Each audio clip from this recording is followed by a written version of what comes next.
Muito bem, companheiros e companheiras, cá estamos nós, aqui reunidos para celebrarmos juntos agora algumas palavras rápidas sobre o modelo burocrático de administração pública.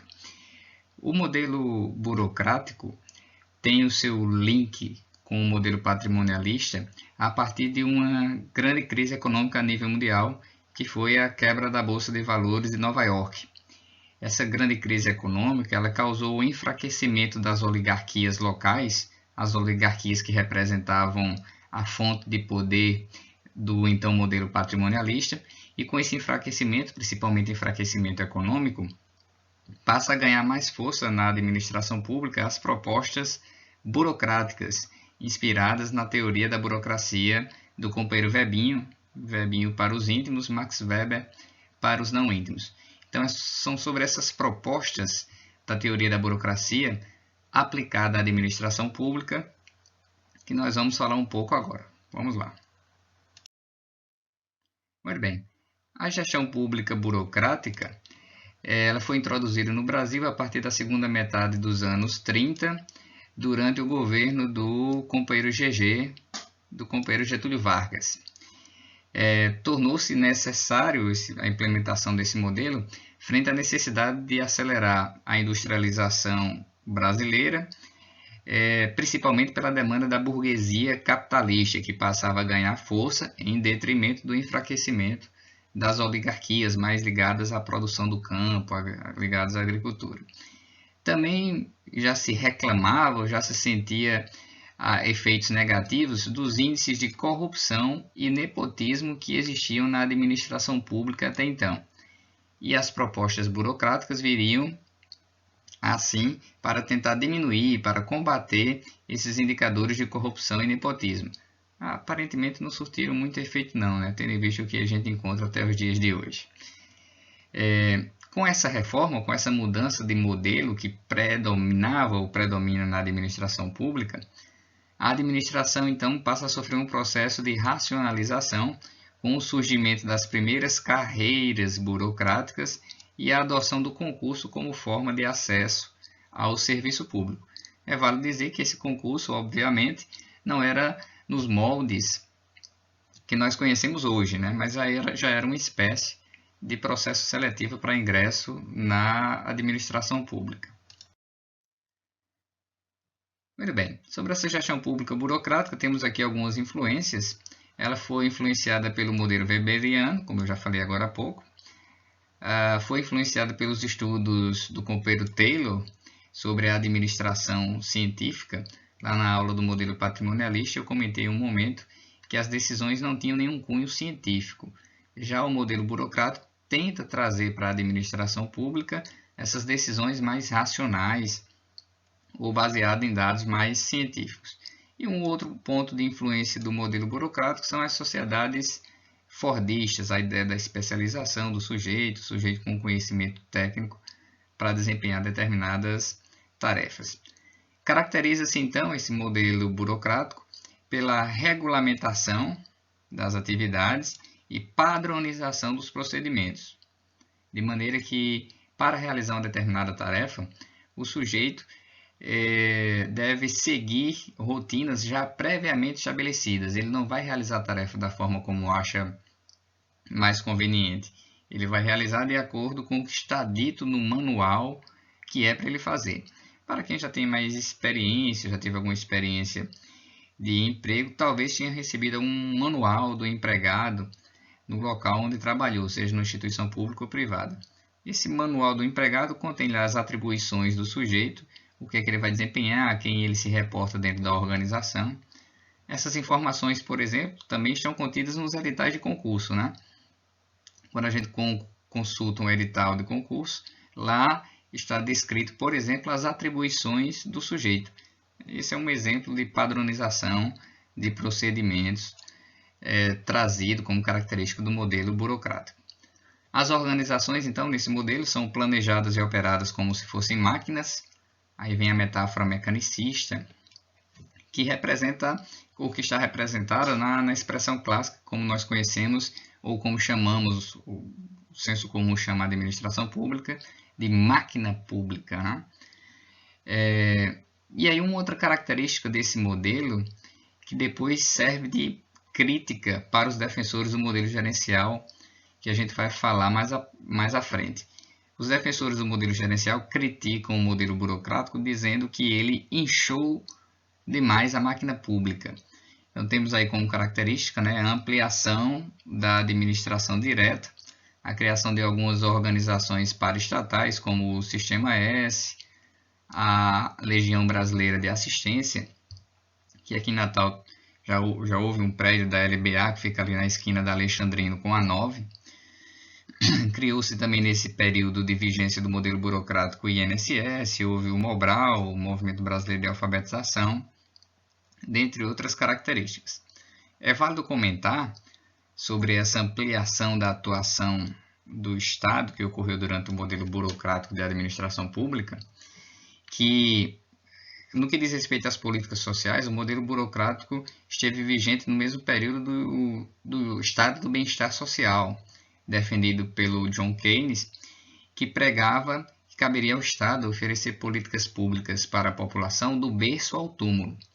Então, baseado nessas propostas do Estado do Bem-Estar Social, é que houve também esse inchaço ou essa ideia da administração pública de que ela deve assumir muitos papéis para oferecer políticas públicas para a sociedade.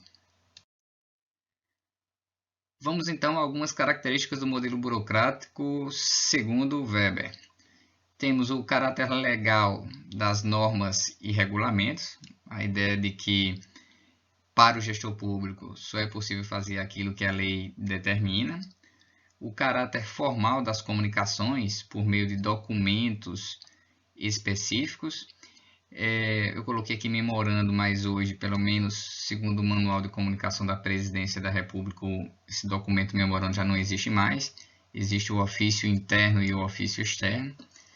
Uma outra característica do modelo burocrático seria o caráter racional da divisão do trabalho, da hierarquização, do estabelecimento de diferentes níveis hierárquicos dentro de uma instituição, a impessoalidade das relações, e aqui eu faço um destaque especial para a impessoalidade, só para comentar que vários dos princípios, o que aqueles 5 princípios da administração pública, os princípios constitucionais, são fortemente influenciados pelo modelo burocrático de administração pública.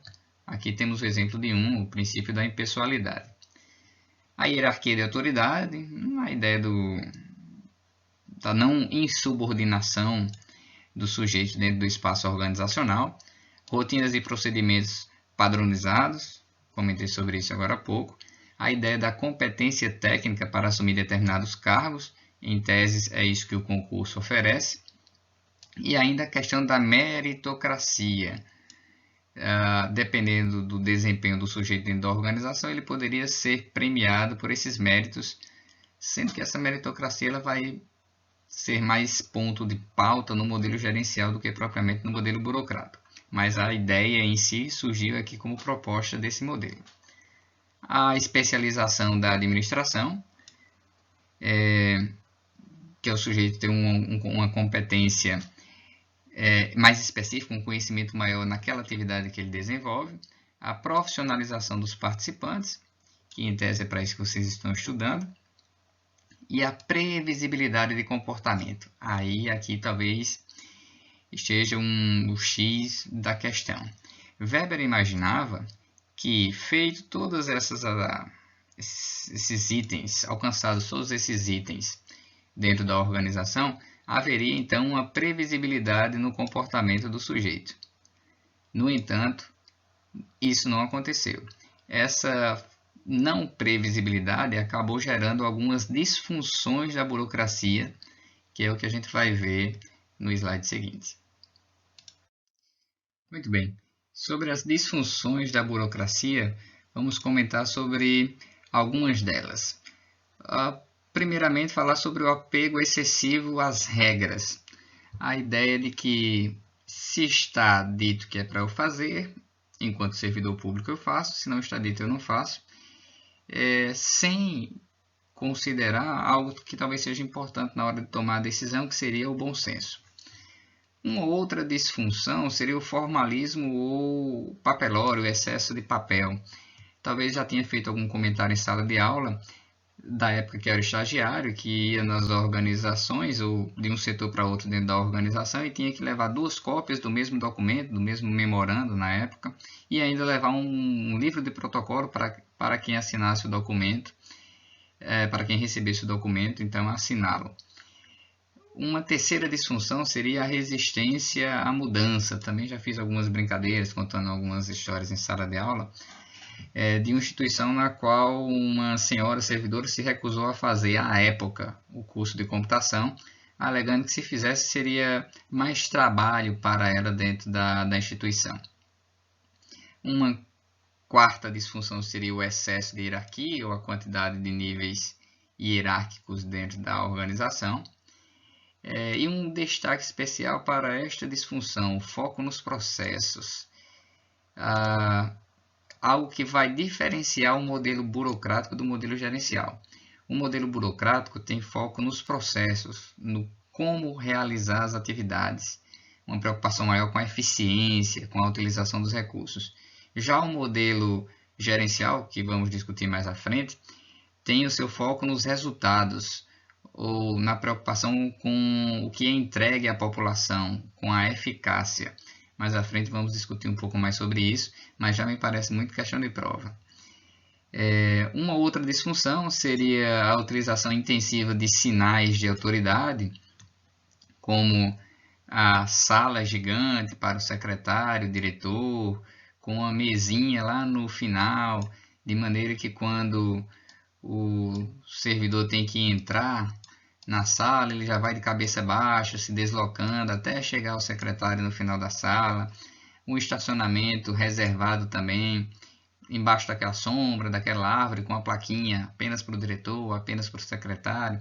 Então, isso são disfunções da burocracia ou algo que de repente poderia ou não teria necessidade de ser utilizado pela organização. Uma última disfunção seria a dificuldade no atendimento no que diz respeito à despersonalização do sujeito, quando o usuário do serviço público passa a ser considerado apenas mais um número, um CPF, um título de eleitor e deixa de ser considerado como pessoa em si. Para esses casos, para visar combater essa disfunção, a área de saúde, por exemplo, já discute muito a questão da humanização do atendimento, né? Pois bem, esses eram os pontos principais sobre o modelo burocrático. No próximo vídeo a gente fala mais sobre o modelo gerencial de administração pública. Valeu, galera!